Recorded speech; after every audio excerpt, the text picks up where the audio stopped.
It's Mark Johnson there from JF Fruiterers in Rye. And James MacCleary is the Lib Dem leader for Lewes District Council, joins us now. Hello there, James. Morning, Danny. Morning. So your reaction to the restrictions put on business at Newhaven Port? Well, clearly it's really concerning. We were already facing challenges at the port related to Brexit, of course, and the end of the transition period in a couple of weeks' time. So clearly it's really worrying both for the sort of freight supply and also for the passenger ferry route to France. So initially, the Newhaven ferry stopping for, I think, 48 hours. Do you think something gets sorted after that? Because perhaps that's quite a sharp reaction, what happened sort of late on yesterday. Do you think things might change when they've had a little think about it?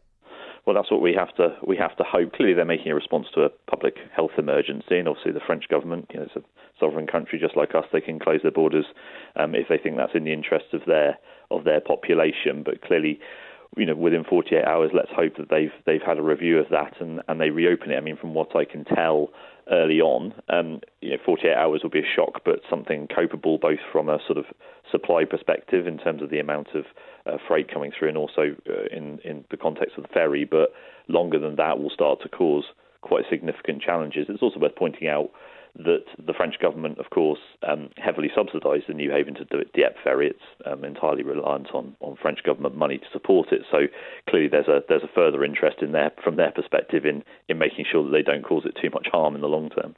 Yeah, okay. And it's a different picture to Dover, for instance. I think it's about 10,000 trucks a day through Dover and probably 100-ish, as I understand it, through Newhaven. But they still want to do their business.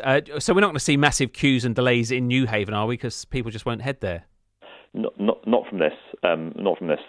Hopefully they'll just. I think you just had a haulier in Lewes just before talking about how their trucks will just stay at home for the time being. That's what we'd expect. I mean, the potential disruption in terms of congestion and additional lorries is much bigger, frankly, from the end of the transition period in a couple of weeks' time than it is from this temporary closure. And we'll come on to talk about that in a second. Thanks for now. James MacCleary there, the Lib Dem leader of Lewes District Council.